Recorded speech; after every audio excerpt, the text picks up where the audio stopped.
Assalamualaikum and hi. Today, we will present about Savor the East and we from Group 1. This video, we prepare for Chef Nur Saliza binti Salim.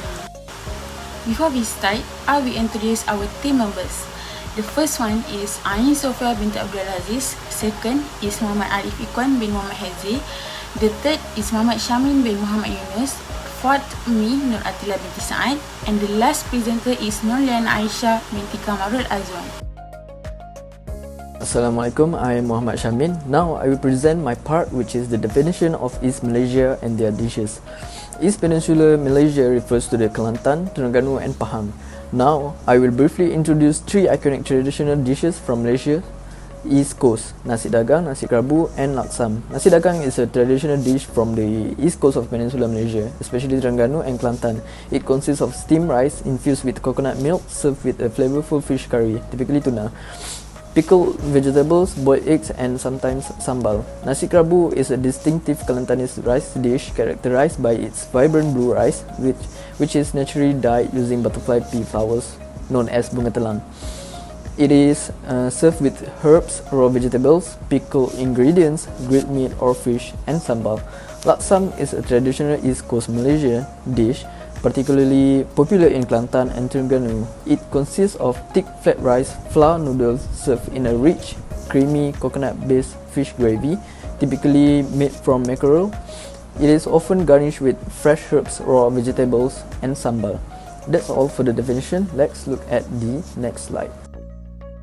Now, I will simply explain the history of each dish. First of all, nasi dagang. The name nasi dagang translates to treasures rice, reflecting the association with merchants and travelers along the east coast of Malaysia. Historically, the dish was ideal for traders as it could be prepared in advance and remain tasty over long periods.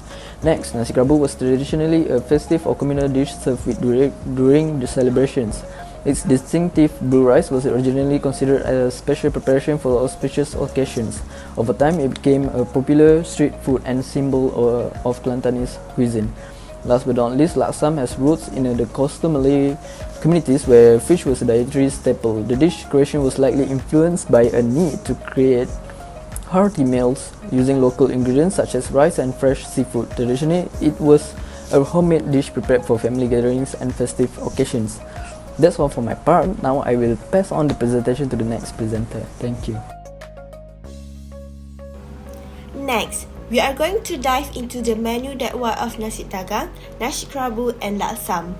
Nasi dagang, a specialty from the east coast of Malaysia, particularly Terengganu and Kelantan. Nasi dagang is a fragrant rice dish served with a rich, creamy curry and often accompanied by other sides. The rice is typically steamed with coconut milk and fenugreek seeds, giving it a distinct fragrance and flavor.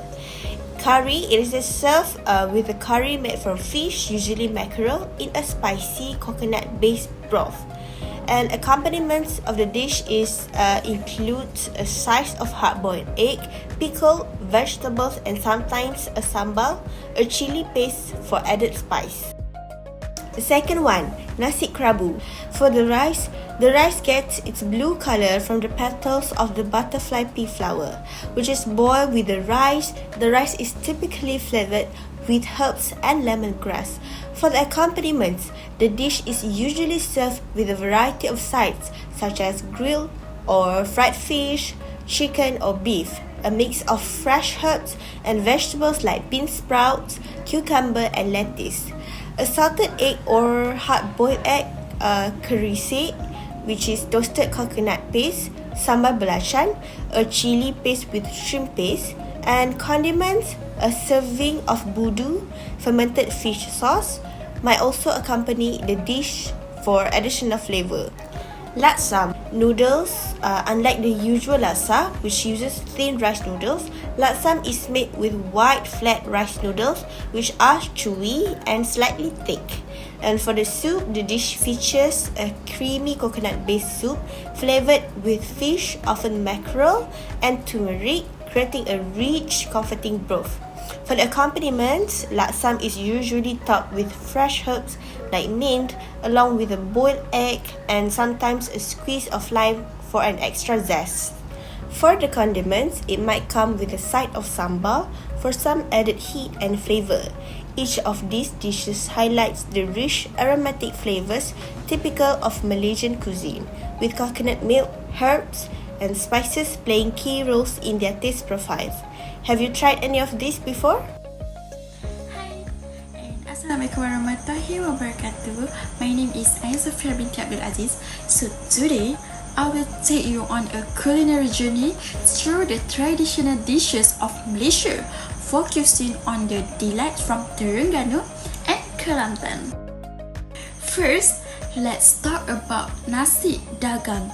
This dishes comes from Terengganu and has different types of rice and curry flavor. It's made with white rice and sticky rice, coconut milk, and fenugreek seed, making it creamy and a bit nutty. People usually eat with ikan tongkol, pickled vegetables, and a boiled egg.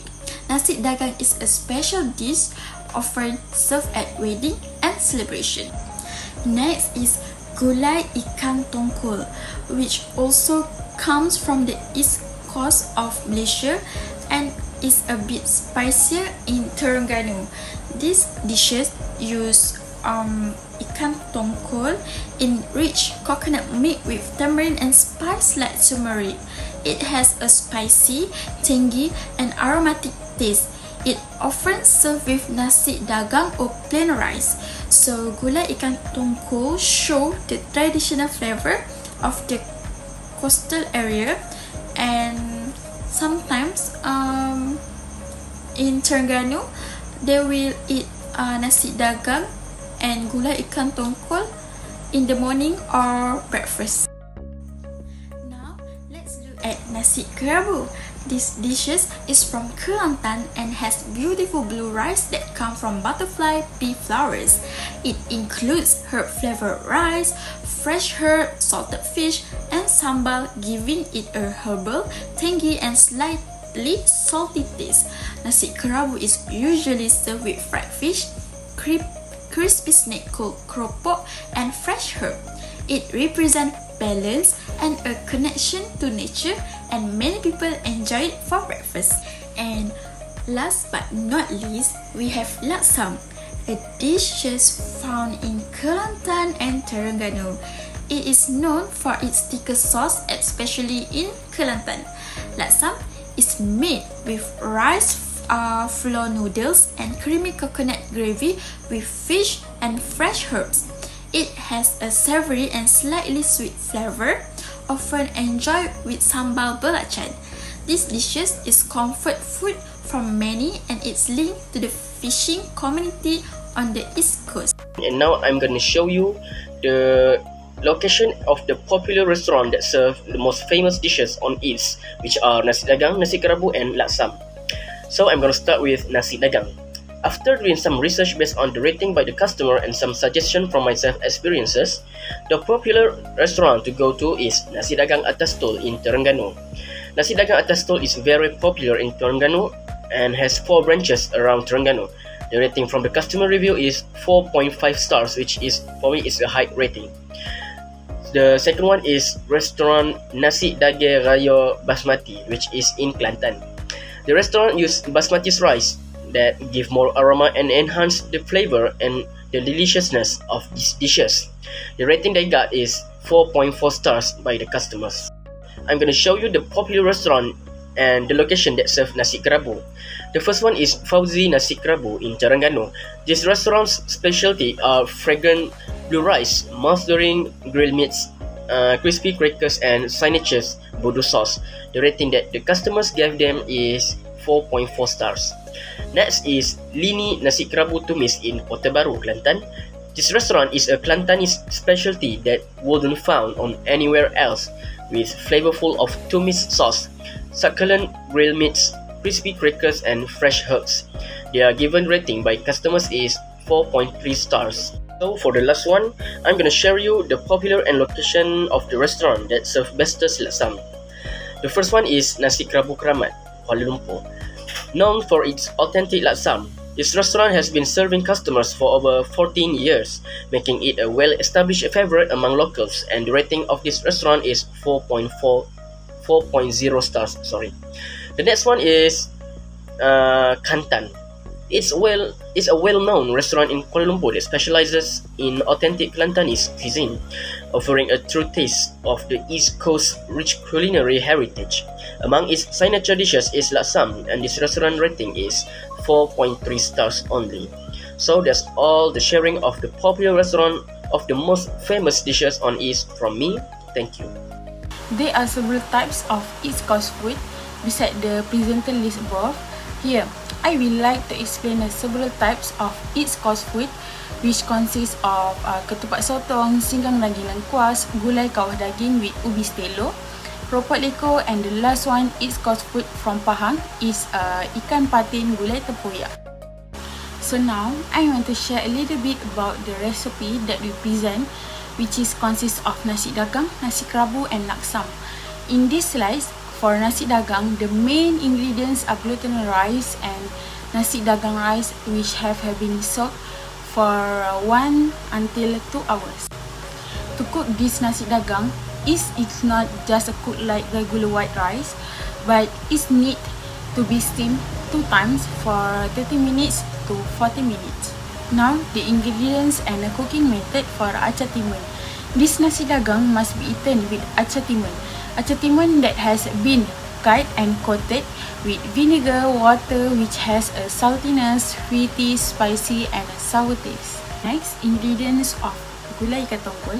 For this gulai ikan tongkol, is it not like a normal gulai, but it's a gulai that has many spices, and there are also people who sell their own gulai ikan tongkol spices. For the cooking method, there are many steps that need to be done. Firstly, to get the fish water and the curry ingredients is need to be boiled and all the spices need to be ground. Second, how to cook curry is the boiled water that was boiling early. Do not throw it away because that is what will be used to make the gravy. Then we move to the nasi kerabu. Nasi kerabu is not white rice but a blue rice, which is the color of a flower, namely the bunga telang, which makes it a little unique from regular rice. The condiments in nasi kerabu a little bit too much, like sambal ikan kelapa and sambal kuah tumis, which slightly sweety. After that, another condiment is sambal chili, which has a spicy, salty, sweety taste and is eaten with a fresh side dish. Now, we move to the nasi kerabu. It's cooked as usual, but using a kaffir lime leaf and lemongrass to make its fragrance. It's eaten with a lada solo. Then, method of cooking. Sambal ikan kelapa is need to be pounded and mixed with a grounded coconut with a slightly salty and sweet stir fries and a sambal sauce. The chili sambal also need to be ground and is need to be cooked for a while to avoid the stomach aches and will be eaten with a slight side dish. Lastly, the ingredients and the cooking method for laksam. This laksam use fish and a coconut milk, eaten with a noodle. In this laksam made from rice flour and wheat flour. It has his chilies and is eaten with a fresh side dish. The method for cooking this laksam gravy is using a coconut milk and boiling fish and ground, which has a fatty taste. Laksam noodles do not use a regular laksam noodles, but noodles made from steamed flour, roll and cut. The condiment is a sambal belacan and sliced ulam-ulaman must be eaten with a laksam. The 3 dish is not just a meal, but an invitation to experience the distinct culinary identity. These dishes are true reflection of the region's proud food traditions and a reminder of the diverse beauty found in Malaysia's East Coast cuisine. That's all from us. Thank you.